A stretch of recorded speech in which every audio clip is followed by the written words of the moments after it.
Thank you.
I tried to be brave, you tried to be strong. You said it was wise, I became more than the fool. I wanted to drown, just to drown. I wanted anyone of you as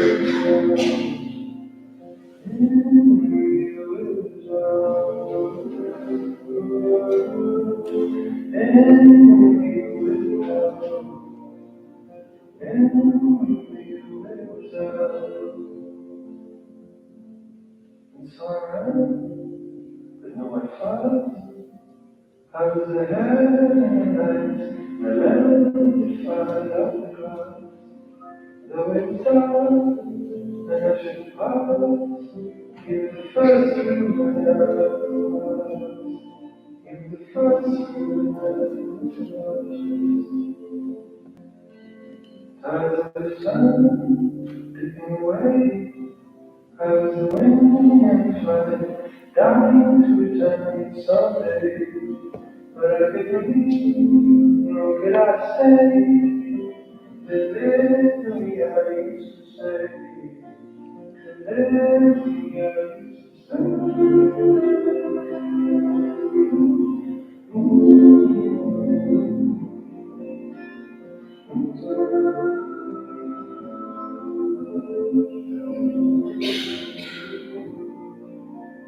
Once I'm just for a cause, I bet I'd be the boy.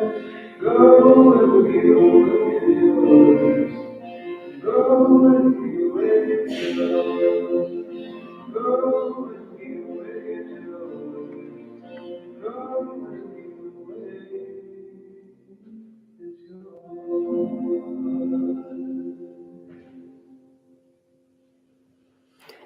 Good morning and welcome to Brighton Unitarians. For those of you who don't know me, my name is Eleanor Chiari and I'm a regular visitor at this beautiful chapel. Thank you for coming on such a gorgeous day where it might have been nicer to be outside. Thank you. Good morning. We're joined by friends online. Hello. Although we can't see you, we feel your attentive presence here with us, and we hope that some of the energy of this chapel reaches you wherever you're joining from and whether you're watching this live or later on. So welcome. To help you imagine the atmosphere in this room, we're about 30 people today and one dog, unless there are others hiding somewhere. Yeah, just one dog. So let's take a couple of moments to arrive. Let go of anything you don't need to be holding. Feel the contact of your feet on the ground and of your body on the chair, and take a moment to go inward. If it's comfortable, close your eyes and take a hand and place it on your heart and just check in. How are you feeling? What kind of energy is running through your body just now? Can you feel sort of electricity? Are you tired? Are you aching? Nervous? Are there events or thoughts from outside that you're struggling to let go of? Just take a couple of breaths and take a note of your emotions, but don't judge them.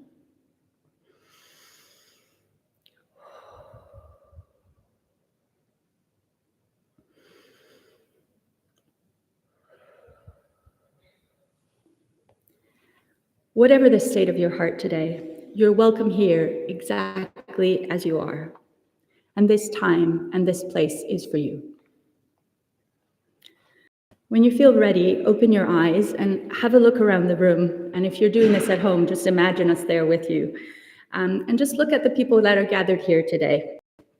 Each of them are carrying their own joys and sorrows. But we are gathering here for a greater purpose, which is to connect and to experience this hour together. So just welcome each other. And let's begin. So I invite Tyler to light our chalice, as Unitarian congregations do across the world.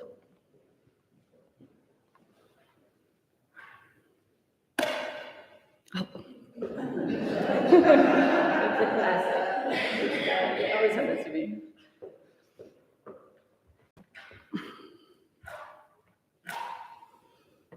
Dangerous.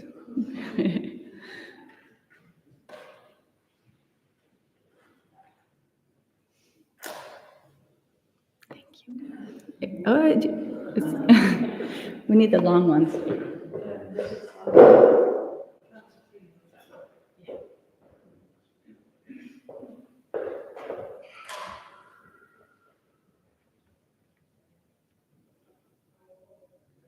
Thank you, Tyler.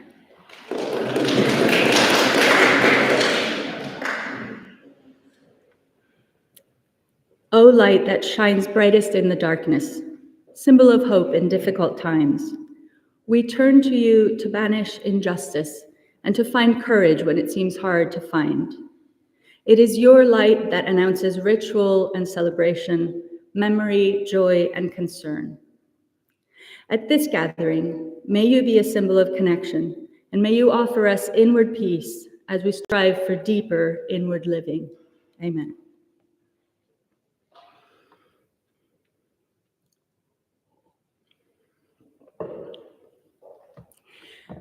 The month of May is meant to be a time to celebrate the reemergence of spring, the budding flowers and the breathtaking quality of twilight hours, finally so comforting after months of darkness.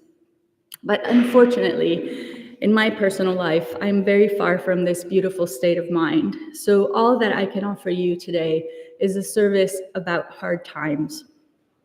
This isn't only because of my own personal experience, but also because, as Franciscan priest Richard Rohr says, all great spirituality is about what we do with our pain. He notes that we don't handle suffering.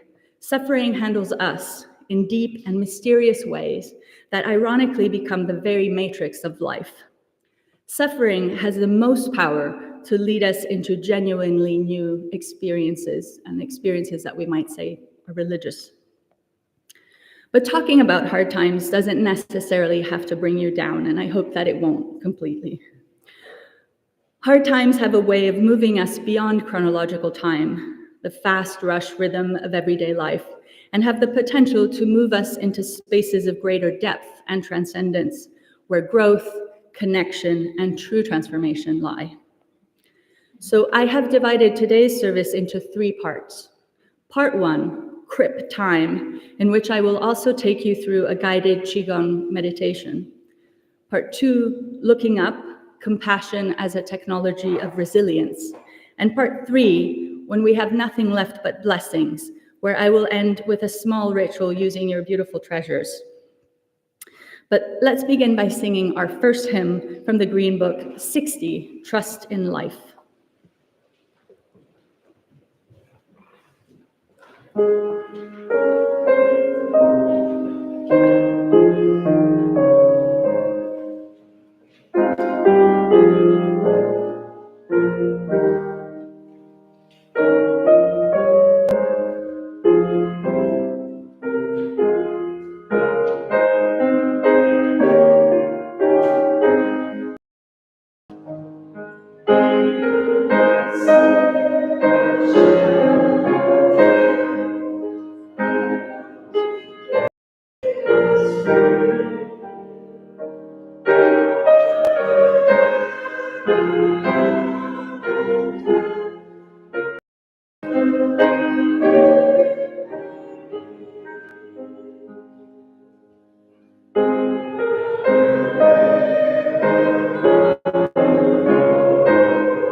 Part 1.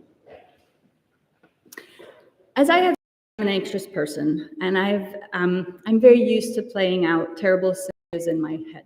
So climate anxiety, global war, fear of widespread breakdown of human society have been the ordinary wallpaper of my mind for many years. But never in my wildest dreams did I expect my healthy 12-year-old son that he would be finding himself screaming in pain for hours and hours after a routine appendicitis operation, and that there would be no apparent cure. So he has been screaming for 2 months, every 15 minutes, and it's driving me crazy. And I have to watch him suffer from the sidelines, sort of rushing to hospitals and specialist visits, hoping that this will miraculously go away, but it's becoming chronic, and he's missing school, and it's all been really, really hard. A few years ago, I made a note from a book, The Fault in Our Stars, where one of the characters tells his daughter, "You're going to live a good and long life with great and terrible moments that you cannot even imagine yet." Great and terrible moments that you cannot even imagine yet. So before my son's operation, I really realized, I imagined myself going through life as if there were an invisible door beyond which lies a different reality, the reality of disease and deep suffering. And I probably genuinely imagined that it was something that was, in the long run, going to affect my parents, maybe me, but never my children. And what I realized is that that way of thinking about this sort of door to another reality, what it does is it actually excludes the reality of illness and disability from real life and places it in a kind of state of exception, belonging only to the unlucky. Having stepped into the space of needfulness and uncertainty that illness brings, I now am better placed to notice my own failures in imagination and depth, to understand others and to integrate and recognize their suffering and all forms of suffering as our problem. But I also have been missing out on this idea of the inevitability of suffering. Of course, everybody suffered, but somehow it didn't really click in my sort of carefree mind. Because suffering of all kinds isn't just a separate thing that we can push away, but it is an essential part of the human condition. And disability and debility comes to us all. Sarah Hendren, a designer and activist, was recently interviewed on the On Being podcast and discussed the concept of crip time. And this is a term that's used often in disability studies. So very much like the term queer has been reappropriated by the LGBTQ plus community to say, take an insult, queer, and then turn it into a term of empowerment. The same way the term crip for crippled, which was always used as an insult, is now being used, at least in certain environments, sort of disabled discourses, to empower people with disabilities. Sarah Hendren says that crip time is the acknowledgement of the kind of slowness that comes from a lot of conditions, not just disability, but also aging, also maybe maneuvering with gear.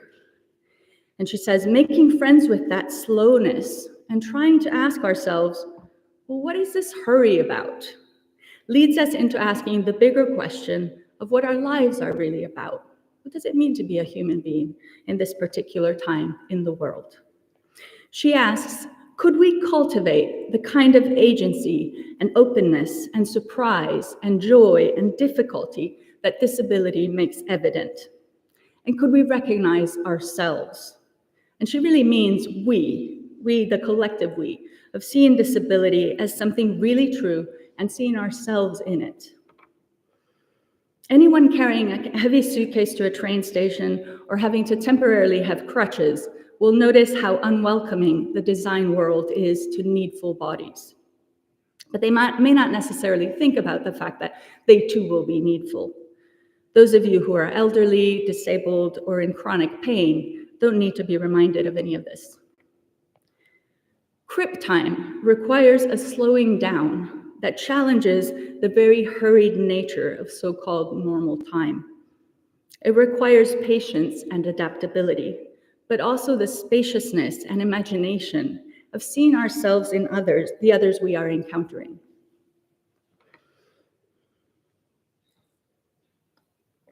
It's about a really radical shift. And I noticed it a few weeks ago. I had just listened to this podcast and I was walking on Charing Cross and I was walking behind a man who had a limp. And it was across these little, there was some sort of work happening. So there was scaffolding on the sides. And I realized that I couldn't pass him as he was walking. And I thought, why do I need to pass him? Why do I need to pass him? There's this sort of impulse of like, oh yeah, I have to find the most efficient route around this place. And then when I was not passing him, I just had the time to think, where am I? What is this place that I'm walking through? And I noticed a part of a building I hadn't seen. And I sort of felt myself more in my body, and I was there. And I just thought, I've been rushing through my whole life, and there's something really wrong about it. And I think there is something powerful and meaningful about really embracing this kind of crip time as a radical way of being. Erica Hurwitz writes, and I'm going to read you, it's a long passage that she's written, so it's sort of her argumentation, but pretend it's me saying it, I guess. She writes, in her 1975 theological treatise, Suffering, German liberation theologian Dorothee Sölle, and I'm terrible with German, so it might be mispronouncing her, she examines the ways that suffering can knit human beings closer together and can draw us more fully into the process of loving. She uses the term apatheia, the inability to suffer, to describe the condition in which people become so dominated by the goal of avoiding suffering that it becomes a goal to avoid human relationships and contacts altogether. Isolation and apathy are forms of powerlessness. Both destroy, in Zölle's words. We are destroyed most thoroughly by that affliction that robs us of any possibility of loving any longer. The capacity we need the most is the capacity to keep on loving.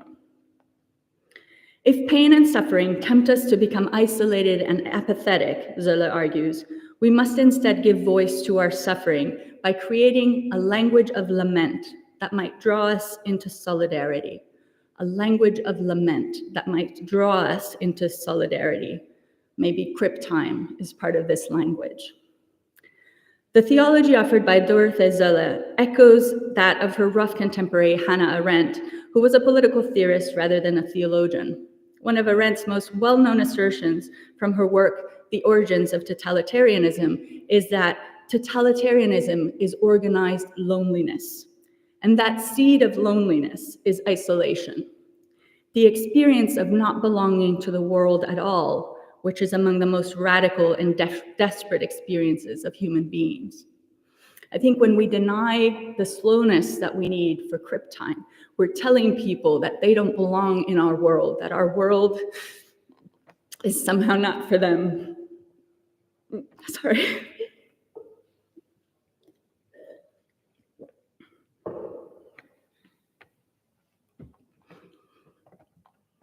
So resisting the isolation that breeds loneliness is not just an emotional, psychological, or even spiritual act, but it's a political one. Sorry, I need to collect myself.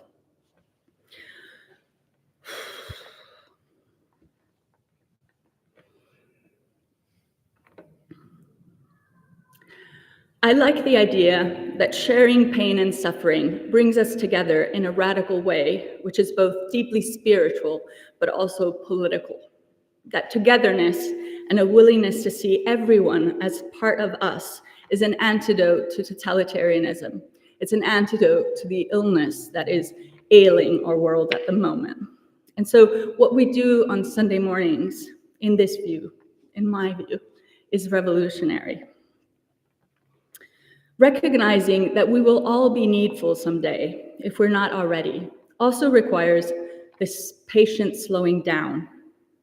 This same patience and slowness is what helps us live a deeper spiritual life. And a starting point is to slow right down physically and come to a state of stillness, which we can achieve through meditation. So I'm going to anticipate the normal meditation time, and we're going to do it now. And I'm going to invite you to share a brief Qigong meditation. So again, find a comfortable position, align your spine, if that's possible, and begin by taking 3 slow, deep breaths at your own pace.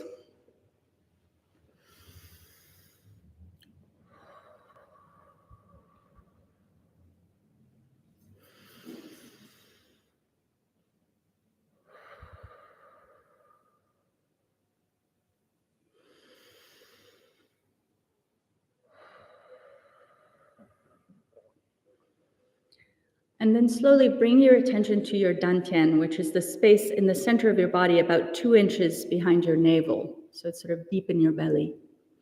And try to breathe into that place, that point.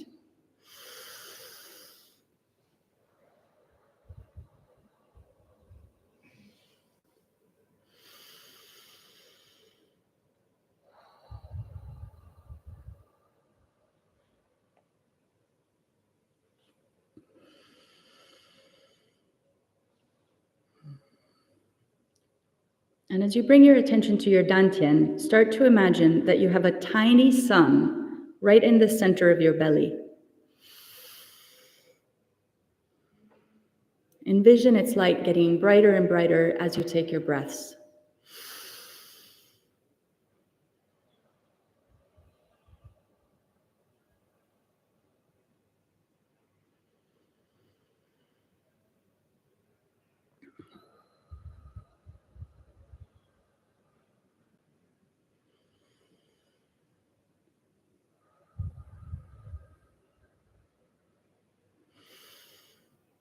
And as you visualize that tiny sun, imagine that as you breathe in, you're breathing in peaceful, calming energy that adds light to the sun.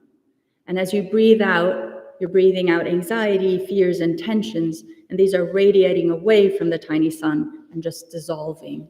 Try to do this for a few breaths.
And now let's take 3 breaths together, sort of energizing those little suns in your bellies as these come. So.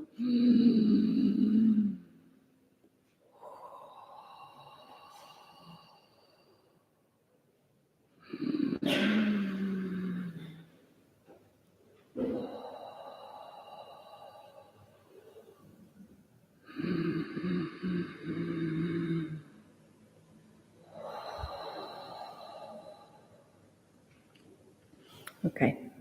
If it feels comfortable, just slowly open your eyes. And let's prepare to sing our second hymn, 51, Inward Peace and Inward Living.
Part 2, looking up, compassion as a technology of resilience.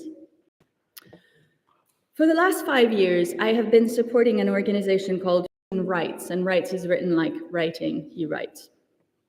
So Human Rights, which connects inmates on death row with pen friends in the UK. I've mentioned this before here for those of you who have heard me before. My pen friend, Roger, has been in prison in Kentucky since the early 1990s for a double murder in a robbery that went wrong. And the stories he shares with me about his everyday life put my life into perspective. He has already lost 3 teeth because of poor nutrition in the prison. He suffers from chronic back pain from walking on concrete and not having proper shoes, and from sleeping on a mattress that's only about a centimeter thick. Since COVID, staff shortages mean that he and his unit can easily go weeks with no showers, and their exercise is often restricted to 1 hour every 4 or 5 days, sometimes even weeks. Postcards, which used to at least bring a little bit of color to their cells, are no longer admissible and are manually photocopied and delivered in black and white. And a new warden has recently confiscated the fans that they had purchased with their own scant money. And this is a simple act of cruelty in a state where temperatures can rise up to 40 degrees Celsius in the summer and where air conditioning has been faulty for years. Yet, when Roger writes to me, or when he speaks on the phone with me, he says he can't allow himself to get upset about what happens to him because of what he did to his victims. And he says that the way he gets through it is to focus on the people who have it worse than he does. At the moment, he thinks of people in Ukraine and Gaza, and he calls them the folks in Ukraine. And the tone of voice he uses is the same that he uses when he's talking about his family. Roger has been facing hard times all his life. He had a really horrible childhood, but his capacity for compassion, for looking beyond his life and experience, keeps him whole. Just as learning to see crypt time as everyone's time can become a powerful tool for resistance and humanization, so can we all benefit from seeing our own story as woven into the wider story of the human family in our time. At the start of my son Arturo's healthcare saga, we spent 47 hours in the crowded and terrifying rooms of the Princess Royal Accident and Emergency Hospital in Orpington. Arturo was attached to tubes and in pain from appendicitis, and we both observed the human tragedies that were unfolding around us with a mixture of awe and despair. In the middle of the second night, I really don't know how, I wrote a poem about my experience there. And it's not a very good poem, but it says what I saw and felt more clearly than anything I can explain. And all the names and the examples are real. So I'm going to ask Susie if she doesn't mind to read it. And yeah, so it's more of a story, I guess. Are you going to be okay to scroll it? I can't seem to. Okay, thank you. NHS 2024. Hello, I'm Sarah, Fozia, Saba, Lord. Wait here while I assign a number to the baby who won't stop screaming and the one who has stopped moving, to the boy with a swelling eye and the girl whose attacker faces 2 days suspension from Holy Trinity. I'm sorry to keep you waiting, but I've been here longer and you keep coming. A cannula in your vein is held down by a panda sticker. I'll check your blood when the beeping stops, when the clock ticks time off the drip and the registrar answers, when I find a room for the red-faced mother who came with the ambulance and whose baby is still not moving. Can someone check for gas in room 5? Has the police been informed? Can she open her eyes? I'm going home now. Oh, not quite now, probably later. I'm the gatekeeper of the gentle collapse. Someone has to do this. My hair is back, my pink Crocs are on, and this is every day.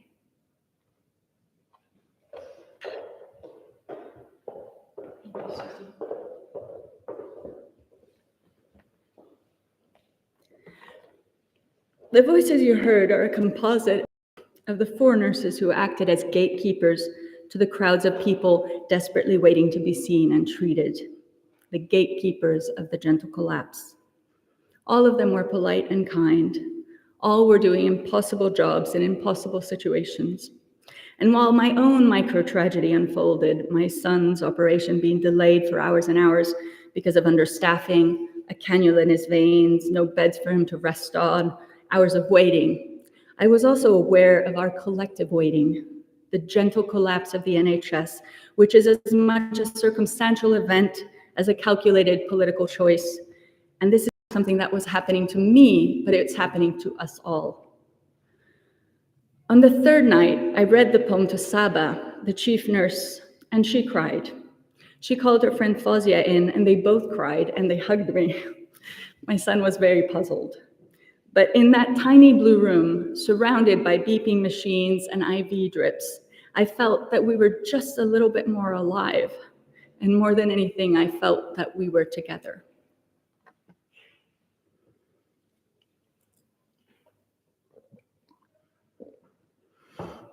So let's sing our 3rd hymn, 59, Prayer for Strength.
Part 3, when all that is left is blessing. 2 months, I have been struck by the reactions friends and family members have had to my son's ongoing pain. Some people want to wish it away.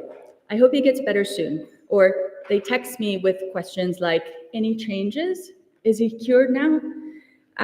Others have stepped in with uncountable acts of kindness. So medical advice, offers to pick up and babysit my daughter. My mother even flew up from Italy with a broken nose and a sore knee to try to do something. Some friends have just said, it must be so difficult, I cannot imagine, and their sympathy has meant something. Religious friends have offered their prayers. And everywhere along the way, I've heard over and over people say, from the secretary at the school to my son's old childminder, oh, bless him, bless him. When we have no clear clinical pathways, no way out of the terrible, whatever terrible means in each of our lives, so I'm going on about myself, everyone has their own terrible, all we have left is blessing. And I realize that all of the above, all those things I've just mentioned, are all modern forms of blessing. I hope he gets better soon. Thinking of you, it's a blessing. The poet John O'Donohue says that a blessing is a circle of light drawn around a person to protect, heal, and strengthen. That circle of light comes from our caring. It is about seeing the other and reaching for them with our whole hearts and our whole selves to try to move them out of darkness. We're frustrated, can't believe this is happening, but we want to move someone out. When we bless someone, we say to them, all that I expect of you is that you remember my love. All that I expect of you is that you remember my love. And on this May morning, I wonder what a Unitarian blessing might look like to each of you. What it might mean to stand into the circle of light at the heart of the terrible in this war-torn world, in this time of loneliness and fear. What might it mean to bless the world, to bless each other, and every part of it that is aching and broken? One does not have to believe in a God to bless or to be blessed. We don't have to have power or authority. I'm standing here on the pulpit, but I can't bless you. You can bless yourselves. You can bless each other. There's no real gesture or formula for blessing, only intention, only a willingness to step towards each other wholeheartedly. So I'm going to invite you now to a time of ritual blessing. I'd like you to close your eyes again and to find that little sun we were building in our earlier meditation. So take a few breaths to go back into that little belly sun. But this time, as you build up your light sun in your belly, think about a person or people right now who are in need of blessing. This can be in your private life or in the life of the world. Just imagine them, think of them. Breathe into that tiny sun and make it brighter, and then imagine that from your core, you're beaming light out to this person in need of blessing, or these people. Doesn't matter how far away in the world they are. And imagine the light beaming out from your body through the walls of this chapel and crossing whatever distances it needs to cross. And just take your time with this.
In Hindu temples, people bring offerings to deities, flowers, food, jewelry, and these are given by the priest to the statues representing the various deities with prayers. After a prayer has been said, the priest returns a small part of that offering, which is called a prasad, and worshippers take this prasad home. A prasad can travel many miles to distant relatives. It can be eaten or it can be taken home to add power and blessing to a home altar. It is a physical blessing, but also a tangible reminder of the sacred encounter that has occurred between the worshipper and the embodied God. As we finish this ritual and actually go through the ritual today, at the risk of being accused of cultural appropriation, I'm going to invite you to take from this altar anything that speaks to you as a blessing from this congregation. Like Hindu prasads, you can share these offerings with loved ones in need of your blessing. You can take it home as a reminder of this sacred time together or of the people in this congregation. Or you might take it and pass it on to a stranger or someone that will be in need of your blessings at a later time. And we'll also circulate a small tray for those who can't easily move around. So if you don't mind passing that around for people to take. So I'd like you to just come up when it feels comfortable and just take something and just do what you want with it. We're going to do this very slowly. It is a ritual. And I don't know if there's enough offerings for everyone. There's this wonderful herbs as well. And if anyone feels inclined to bless someone that they know here that you feel is in need of blessing, or if you would like to be blessed yourself, we can steal. I actually love cultural appropriation. I know it's really uncool, but I think we should just do all the rituals that are helpful. So in the Greek Orthodox tradition, there's this way where you take basil leaves and you dip them in water and you bless the person. And I think this incredibly abundant herbs that are here lend themselves really well. So if you would like to be blessed as well, you can come and I will bless you in the Greek Orthodox way. Or you can do it to other people. So yeah, let's go for it. No, not this one. Sorry, that was supposed to be the opening one. The next one.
Thank you for those blessings.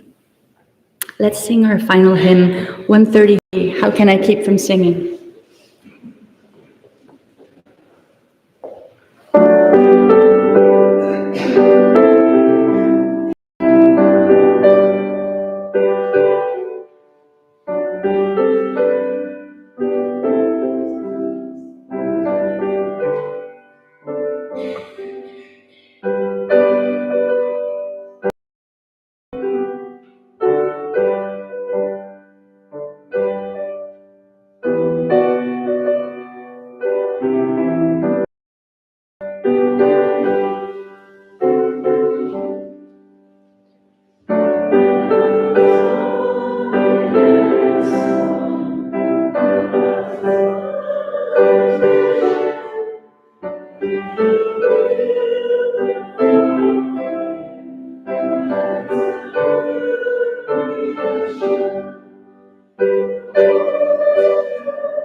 Go out into this and bless the world.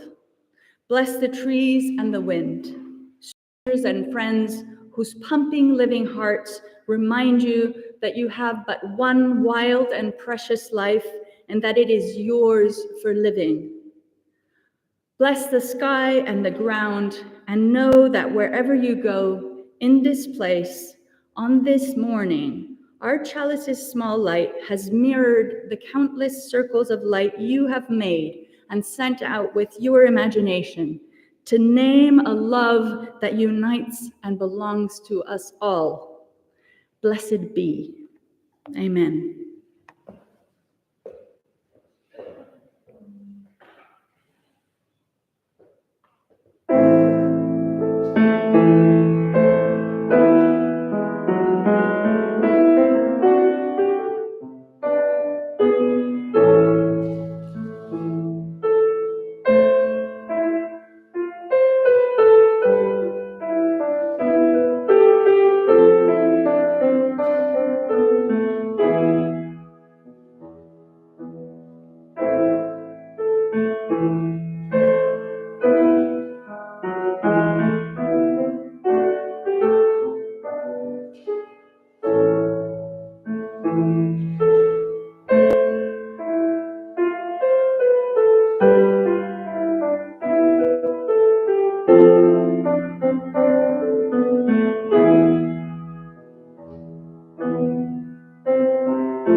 Thank you, Stuart. I've been asked to circulate the offertory so that people can make a donation to the chapel if you can. And there's also ways that you can donate online. And if you feel that this congregation is yours, you can also become a member. And I think there are notices. Oh, you're doing. Okay, thank you.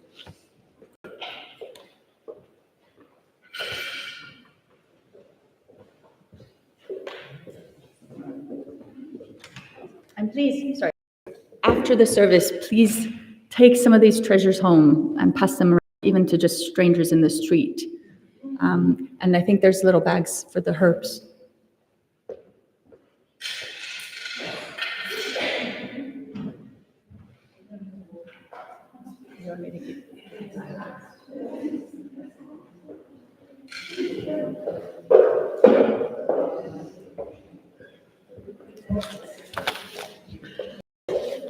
Thank you for all your offerings, and thank you, Eleanor, very much for this beautiful and heartfelt service today.